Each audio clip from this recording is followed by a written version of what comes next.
Seja bem-vindos ao Barzinho Nerd. Lançou aí um desenho trazendo muita nostalgia pra gente. Mas será que é só nostalgia? Então puxa uma cadeira, senta aí com a gente e bora conversar sobre X-Men 97.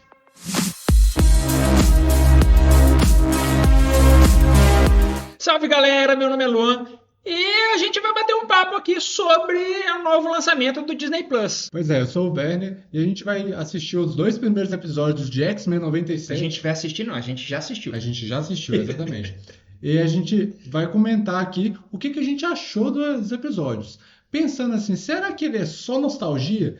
Ou tem alguma coisa realmente diferente nessa série, né? E para começar, né? A gente sempre começa assim, e aí, gostou do desenho, dos 2 primeiros episódios pelo menos? Cara, eu achei que eu não fosse gostar, porque tava muito aquela vibe de nostalgia e tal.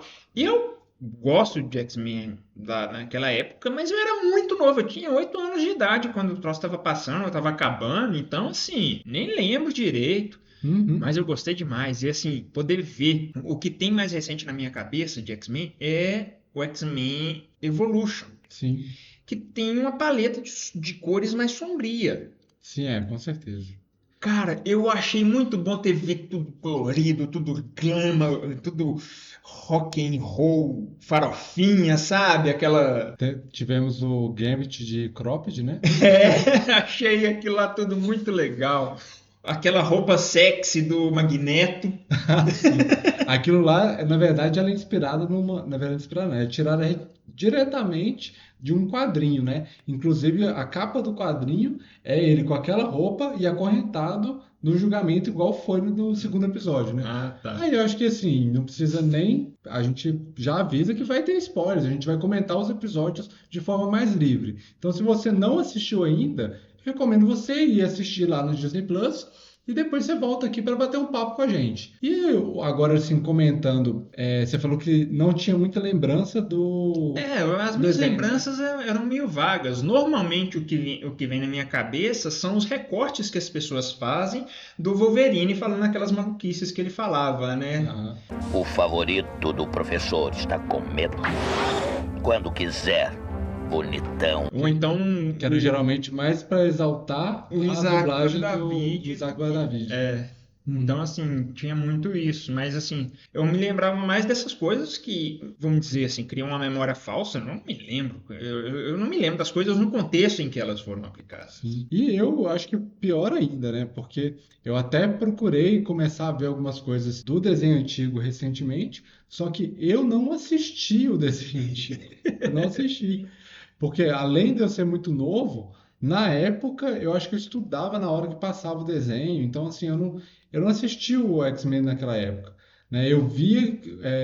eu lembro que as poucas vezes que eu cheguei e sentei para tentar ver, eu não entendia nada do contexto, porque às vezes eu já pegava o negócio no meio do episódio, né? E uma outra coisa é que, tipo, colocam algumas coisas que eu imagino que devam ser referências, só que, assim, eu lembro que naquela época eu não assistia desenho pensando que uma coisa continua o episódio passado. Eu assistia cada episódio como se fosse único. Eu lembro muito de Caverna do Dragão. Eu nem sabia que tinha uma história de Caverna do Dragão, que eles tinham sido... Até porque que essa abertura do Caverna do Dragão tinha sido cortada, né? Que tinha toda aquela coisa do parque. Cada episódio, para mim, era único. Eu acho que eu fui ter uma noção de uma coisa... suceder a outra e ter isso foi seriada, né? Essa coisa mais contínua. Eu acho que foi só lá em Liga da Justiça. Nossa, e mesmo assim Liga da Justiça também eram episódios assim bem que um de vez em quando se conectava com o outro, mas não era uma conexão muito assim visível às vezes. Sim. Porque é o formato de animação, né? Normalmente os episódios contam... cada episódio já conta uma história independente. E aqui não, né? Aqui ele já tem um formato assim, bem de série mesmo, que você vê que cada episódio já termina naquele gancho de... Opa, né? Igual o primeiro episódio termina no gancho de aparecer o Magneto lá na mansão. E o outro episódio, o segundo, termina aparecendo a Jean Grey. E aí eu acho que muita gente quem já conhece bem a história, sabe que aquela que apareceu no final é a Jean Grey real. E a que estava grávida e teve um filho com o Scott é uma clone da Jean Grey. Que eu, sinceramente, esqueci o nome da clone. Mas foi Eu não fiz uma pesquisa tão brusca assim, não. Eu terminei assim. Tem algumas referências ali que são coisas bem, assim, tiradas dos quadrinhos, coisas que já aconteceram. Lógico que mudam algumas coisas, mas Agora, eu achei. Eu quero entrar nessa parte assim que eu achei muito bacana como mantém a preocupação de falar sobre o preconceito. sim. Tem um momento em que Tempestade está falando sobre discriminação, e aí mostra ela falando na cara de um branquelo, e aí mostra no óculos do cara ela negra. Tipo, então fica visível naquela hora que ela está falando de racismo. Uhum. Então, assim, eu Só achei que, muito. só que no contexto, né, No ela é contexto, diferente porque... mas assim, dá pra ver que ela tá falando. Sim. Se a gente. Mutantes não existem, né? Quer dizer, Não? existem. Existem. Chama câncer. Essa aí eu acho que... Não, não é piada. Não, Isso não é mas... pra ser piada. É Então, triste. mas É triste, mas é verdade. Então, assim, o que a gente tem perto disso aí, o racismo, a homofobia, o machismo. E aí, quando a Aurora estava falando lá com o cara, estava muito claro que eles colocaram de propósito uma pessoa negra falando pro branquelo, porque é o que um negro sofre. E nesse caso a gente não sabe nem se a gente pode chamar isso de subtexto, né? Porque estava muito na tava muito na cara. cara, né? Mas assim, eu acho que, igual você estava me falando, que no Twitter tem algumas pessoas reclamando dessas pautas que são abordadas em X-Men. Essas pessoas, elas então não conhecem nada de X-Men. Porque sempre foi abordado. Sempre foi abordado isso. Então fala assim, nossa, tá muita lacração, tá muito mimimi. Cara, mas isso aí sempre foi o core do X-Men. Desde o lidar- início. Desde o Desde o início. início. O Stan Lee, de propósito, colocou um cadeirante como chefe, né? Como o grande chefe dos X-Men, colocou como a segunda pessoa ali com um grande poder e com maior poder uma pessoa negra. E tinha, eu acho que o Arcanjo tinha, eu não sei se na época tinha, mas já tinha umas noções de homossexualidade ali. Sim, sim. Um Arcanjo. Não, tem o Homem de Gelo, se não me engano, ele nos quadrinhos ele também é gay. Mas aí tem também o lado do Magneto, né, que ele é judeu e tem todo esse histórico pesado também. E assim, o X-Men ele sempre tratou muito disso, assim, sempre foi muito disso. Foi. E teve nos episódios, eu achei bem legal, né? Acho que eu gostei mais do segundo. O primeiro episódio é muito bom. Eu acho que as cenas de ação do primeiro episódio são muito legais, principalmente do Ciclope.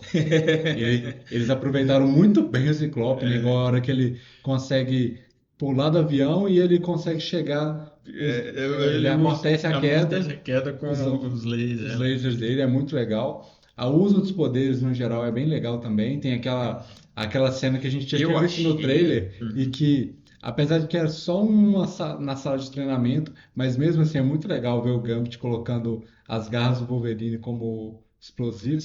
Isso é na sala de treinamento, não. Isso aí foi contra os Sentinelas. Mas acho que isso aí já era. Era na sala de treinamento, não? Não, Acho que estava simulando. Na hora eu viajei achando que estava simulando eles lutando contra os sentinelas. Não, era quando eles foram lá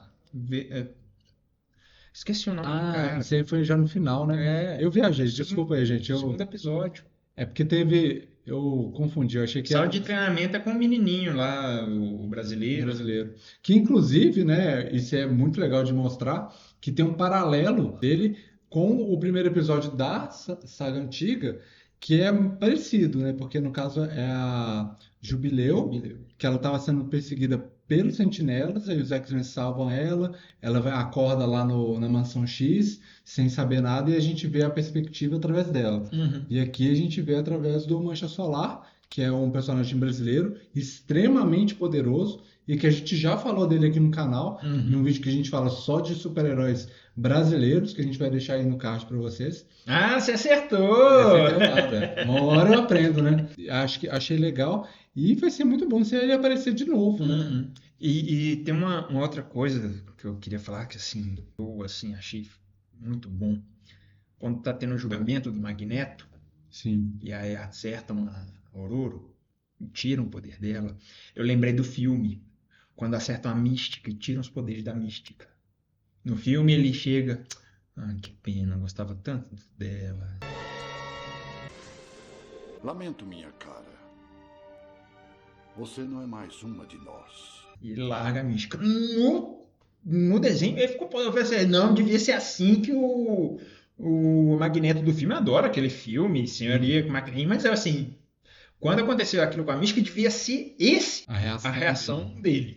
Porque ele assim, por mais que ele tivesse uma visão diferente do Xavier, ele é um grande defensor dos mutantes. Sim, né? então assim. Ele não é tipo assim, a figura do Magneto sempre foi essa coisa que ele é o vilão, mas ele é o vilão porque ele tem os meios dele atingir o que ele quer, não são os melhores dos que a gente não são os mais diplomáticos. E também porque ele não tá nem aí pros humanos.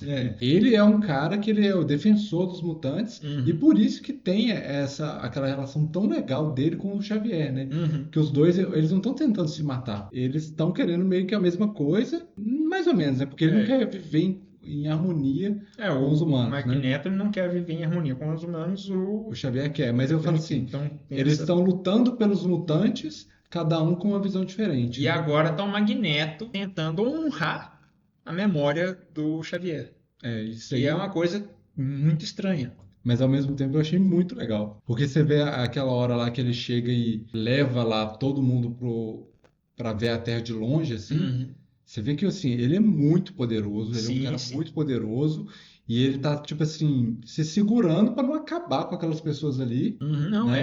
Pra honrar isso. Tem uma coisa bacana que ele fala com a Aurora, você é o mais perto que a gente pode chegar de um deus. Só que ele não é tão mais fraco assim, não. Ele também tem esse poder de um deus. Toda, né? E aí foi mostrado nesse momento. E tem umas coisas assim que são detalhezinhos que são muito legal do X-Men, né? Assim, tem todas essas pautas muito importantes, tem as cenas de ação, tem várias coisas legais, mas uma coisa muito legal do grupo é quando mostra eles, assim, em situações rotineiras também.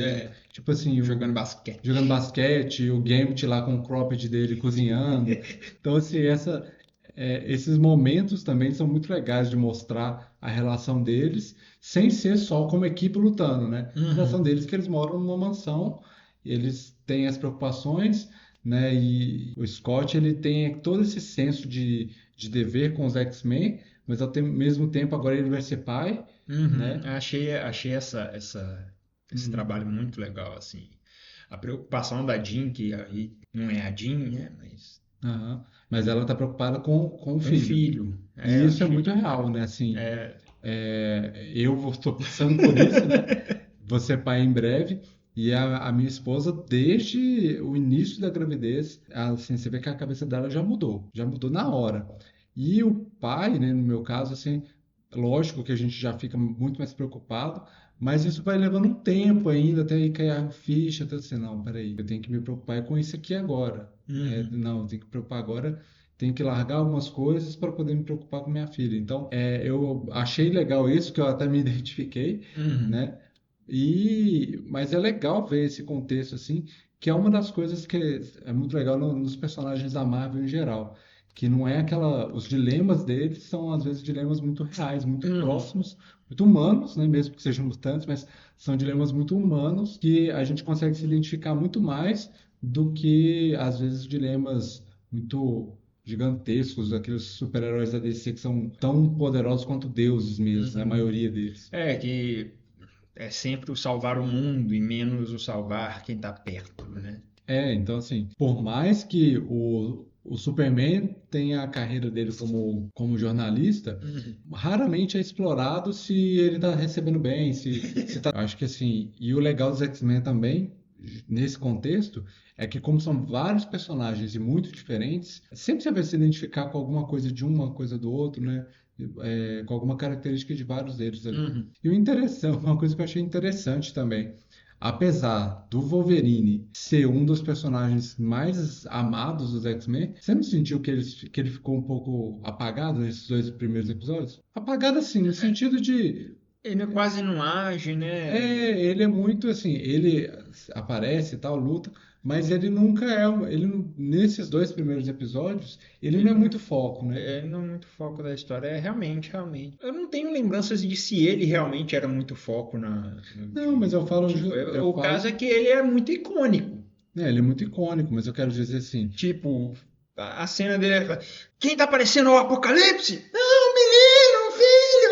Aí ele, ele não teve foco, mas aquilo lá roubou a cena. Aquilo lá foi muito bom. Mas o que eu tô querendo dizer é porque depois principalmente dos live actions e tal, o Wolverine ficou o protagonista dos X-Men na parte do live action, né? Uhum. E aqui, aí eu pensei que talvez, mesmo que seja uma animação que vai continuar antiga, eu pensei que assim, não, eles vão dar foco no Wolverine pra caramba, porque porque ele virou essa figura tão importante. E não, ele assim, ele é um dos X-Men, mas o Ciclope, por exemplo, foi muito mais aproveitado nessa série, né? Visto tudo isso que a gente está falando, é muito que a série é muito boa, né? Pelo menos esse início começou muito bem. E não é só pela nostalgia, né? Você vê que a animação tá muito boa, a ação, igual você falou, as cores são bem vibrantes, tá tudo muito legal.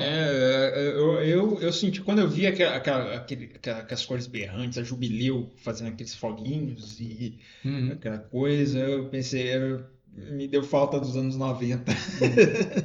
É claro que assim, a série ainda eu não me lembro, de novo, eu não me lembro de como era realmente o X-Men. Tinha 8 anos, mais ou menos, era muito novo. Mas o X-Men eu acho que começou muito bem.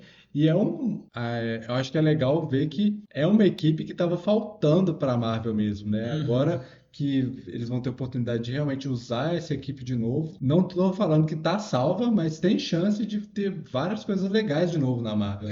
Eu acho assim, eu achei muito bacana não ter fugido das pautas que o X-Men sempre trabalha, né? Eu achei bacana ter trazido isso aí, que é o core dos X-Men. Achei bacana. Eu acho que a gente precisa de desenhos que, embora, na verdade, se você observar, tem muitos desenhos que tratam de várias pautas. Tratam de várias pautas. É a gente que é adulto que não assiste esses desenhos. Um que já tá velho, né? Mas alguns aí podem se lembrar, é Hora de Aventura. Terminou de uma forma que eu particularmente não imaginava. Eu não assisti ele. Eu só vi uns episódios soltos assim. Tá. Então acho que assim, foi um ótimo início, né? Foi um ótimo início. Tomara que não só baseado na nostalgia, apesar de ter muita, né? Mas não foi só nostalgia. Tomara que não siga o caminho de guerra, invasão secreta. Nossa. Tomara que não siga, porque Invasão Secreta também começou muito bem. O primeiro episódio de Invasão Secreta eu achei bem legal, assim. Aí foi aquilo lá. Pois é, então, como é um desenho animado, eu imagino que não vai seguir. Bom, gente, eu acho que é isso, né? Falar sobre o X-Men 97 era só um bate-papo mesmo. A gente quer saber também a sua opinião, então coloca aí nos comentários o que vocês acharam do X-Men 97, pelo menos esses 2 episódios. Ou se você já tiver assistido a série completa quando você estiver vendo esse vídeo, comenta aí o que você achou. Se você acha que esses 2 vão se decepcionar, coloca aí nos comentários. A gente quer saber a opinião de vocês também. Muito obrigado para você que ficou até aqui. A gente pede para você se inscrever no canal, ajudar a gente a atingir mais pessoas. E se você gostou do bate-papo aqui, é muito importante você se inscrever, porque dificilmente o YouTube vai mostrar nosso canal de novo para você se você não tiver inscrito, né? Então, a gente fica nessa aqui, um brinde e até a próxima.